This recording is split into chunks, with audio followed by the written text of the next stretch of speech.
Howdy, folks, and welcome to another day in the Milky Way. We got a good show for you tonight. It's going to be great. We're going to be talking about this book here again, and this is from Samantha Fey.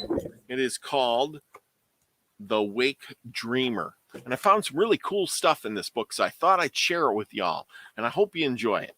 Now, remember, we talked about a few other things in this book in a few other episodes ago, but tonight we're going to talk about exercising meditation to connect with loved ones. Now, anybody who's lost a loved one has probably wanted to connect with them in some way, shape, or form in the into the future here. Have you lost a loved one? Would you like to reconnect? Would you feel like you needed to reach out to them? Now, we should be able to do this. We are powerful beings. We have the power.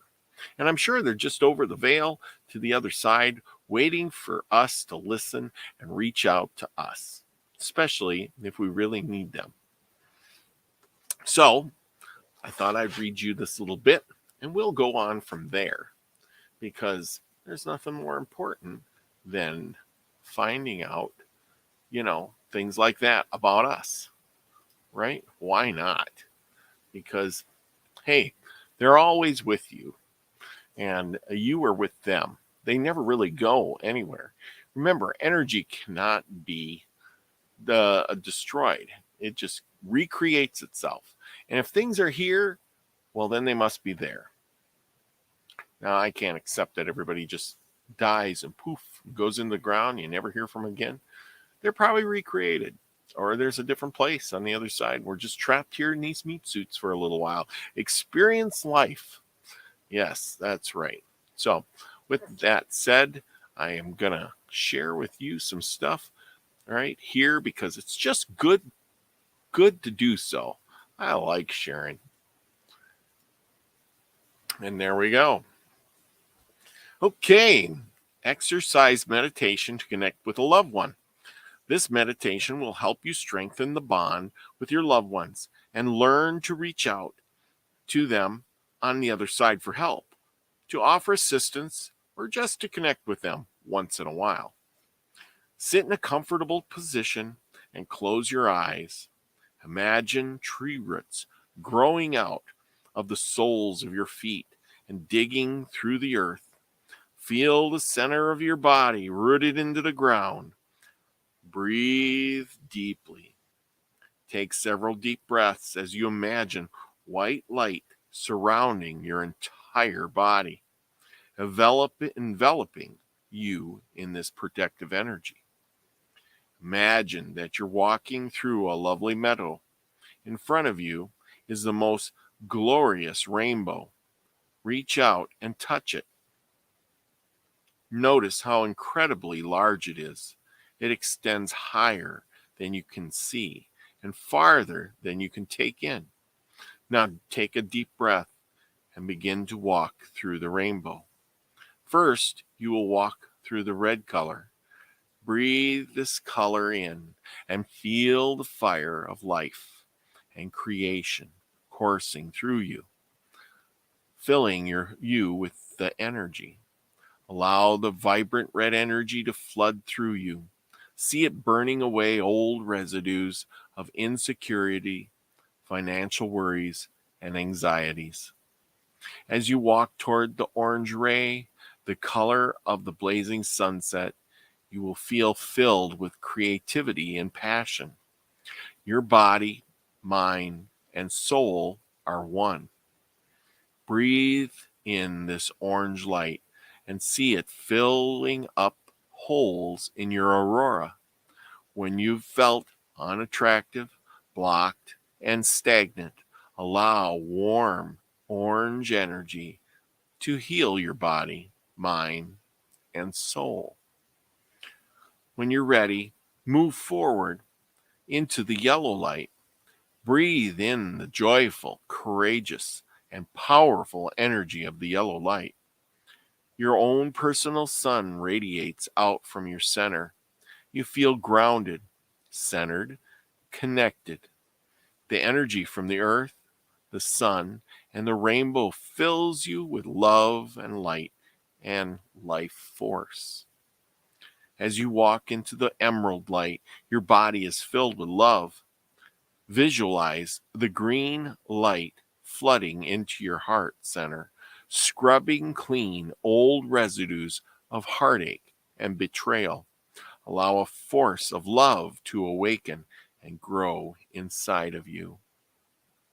Take a deep, cleansing breath and walk towards the sky blue ray of the rainbow. You're reminded of the vastness of the sky and the ocean. You feel an intimate sense of peace and tranquility. As the color soars through your body, purifying your thoughts and words. As you walk into the indigo light, your third eye awakens and you release fully into the colors of the rainbow, allowing yourself to trust and see trust for the first time. Finally, you move into the purple light, a perfect blend of the earth and sky, and you feel the union of the cosmos filling your body. You feel at one with the world, with your soul and your higher self. The gate to enlightenment is now open to you. As you walk out of the rainbow to the other side, you see in front of you a beautiful crystal cave. Walk inside and take a seat in the center of the cave. You feel calm and relaxed and open. Look around the cave as you settle in. Feel the energy of the crystal walls pulsating, helping you to lift your vibration. You notice a crystal bridge leading from the cave to the other side. Ask your loved one to come across the bridge and greet you. Be patient and let yourself feel the sense of connection and love. Up the cave, see your loved one walking across the bridge and sitting across from you. Take a moment to blend your energies, using this time to discuss everything you've walked or wanted to talk about. Ask how your loved one is doing and if there's a message for you. Ask if he or she needs anything from you.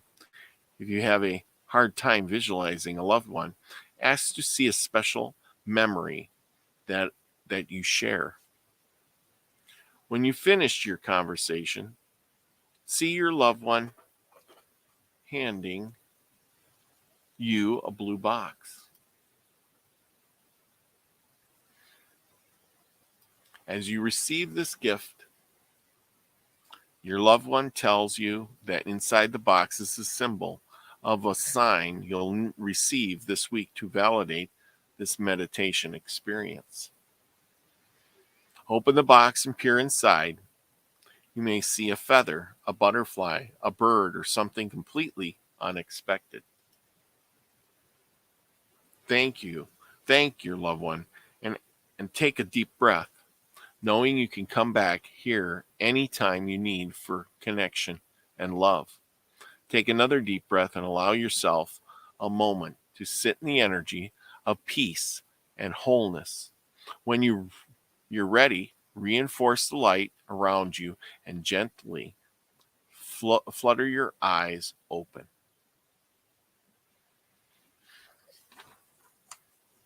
Well, I hope that was helpful. You think you could do it? I don't know. Well, it could be better. Remember, loved ones are always around you. Loved ones can be contacted at any time. They're always there. Let's go on to this one. The power of prayer. Praying for the dead has been beloved tradition in almost every religion throughout the ages. Buddhists light a candle for their deceased ones. To help light the way to the other side, Jews observe Zartini or Zar Haratzi in the anniversary of loved ones passing. They light candles, share memories, and often prayers to assist their loved ones in heaven. Catholics have Mass said for their deceased loved ones, in which the whole congregation prays for the departed souls. Studies have documented that the very real and positive effects prayer can have on the living. In 1988, cardiologist Raymond Randolph Bird published one of the first major studies on the powerful impact of prayer, investigating 393 patients who were admitted to the hospital for a heart attack or chest pain, those who received prayer for a better clinical outcome, and those who did not. When physicians Wayne Jonas and Cindy Crawford examined more than 2,000 published reports on power of prayer, they concluded their evidence is evidence to suggest that mind and matter interact in the way that it consists with the assumptions of distant healing. Mental interaction and tension has effects on non-living random systems and may have effects on living systems. Another doctor, Larry Dorsey, in Healing Worlds, The Power of Prayer and Practice of Medicine, sound like good books. If only a single one of these studies is valid, then the non-local dimension of consciousness exists. So has anybody read those books? I don't know. If you have, let me know. If what Dorsey says is true, then it makes sense that this non-local dimension may also include the afterlife, and that our prayers for the dead can help. Our loved ones on the other side sometimes need our help, and simply praying for them can assist them on their way, their soul journeys. You can help your loved ones in heaven by telling their stories, placing their pictures of them around the house, and praying for them. Our soul work does not end when we die. Death is more like a graduation. The work of the soul continues to the deceased often need help in furthering their soul development. You can help your loved ones in heaven by placing a candle in front of a photo or special memento of theirs. Light the candle each day while praying, saying this is a simple prayer. The prayer may say, I pray the light of this candle finds you in heaven and fills you with all my love. I pray and intend that you're continuing to heal and grow on the other side. I treasure you in all our memories. Make it a point to celebrate your loved ones' birthdays and anniversaries with joy. I have a friend who still throws her mother a birthday party each year, even though she died. 7 years ago, she doesn't blow up balloons and invite friends over, but she always cooks a special meal, bakes her mom famous carrot cake, and spends the dinner time telling her children fun and heartwarming stories about their grandmother. One client who left her family's faith shortly after graduating from college, causing a lot of family friction, now celebrates her parents' wedding anniversary by going to the temple on their special day. A friend of mine sends flowers on their anniversary. Well, isn't that special? Thinking of you and your mom on this day. These small traditions of thoughtfulness help build a bridge to the other side, increasing connection with our loved ones in the dream state, helping them to continue their spiritual progress on the other side. Because these energies, cords, remain intact, our loved ones in heaven can still see us and visit us from time to time. When we tell their stories, when we think of them with love and joy, it sends them a burst of happy energy on the other side. Even small acts of kindness can greatly assist our loved ones in heaven. The father of one of my friends suffered from glaucoma. Toward the end of his life, each year on the anniversary of her dad's passing, he makes a donation to the Glaucoma Research Foundation. A client sent me this email last week. Today is an anniversary of my brother's passing. I pledged to do 10 random acts of kindness this anniversary each year. This year, I'm sending 10 emails to people who help inspire me, all the way of honoring my brother. So thank you for your podcast, your words of comfort. about the afterlife have lifted me up and helped me progress my grief. Hey, that sounds like a really good idea.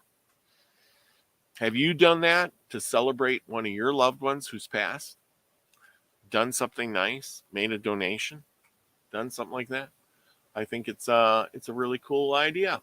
I think your loved ones will enjoy it most definitely. And it all boils down to family. Family, friends, whoever is your soul tribe. People who care about you. That's what it is. People who care about you. So, what do you say to all of that? Well, that was another short little story I thought was kind of interesting and nice. Well, with that,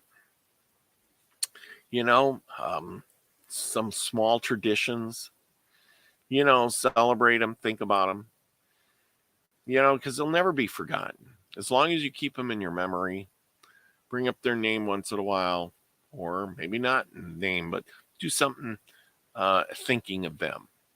I remember when my grandma passed, I got my friends together and we went for a horse ride and talked about her and all the good times and the things that she did and memories I had. And to this day, I will not forget. So as long as she's not forgotten, she still lives on. And even though time has passed, she's still with me. And, I think it's a good thing. So keep those loved ones in mind. That it's one of those things, comes from the heart, and it's very important to keep those loved ones until you meet them on the other side, I guess. I remember seeing pictures of family when I was a kid or whoever it was, and I don't know who those pictures were.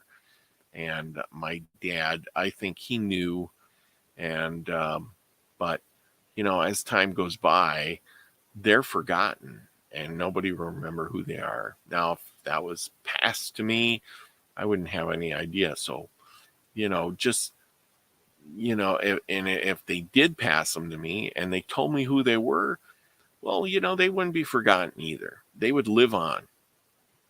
Well, I hope they live on somewhere.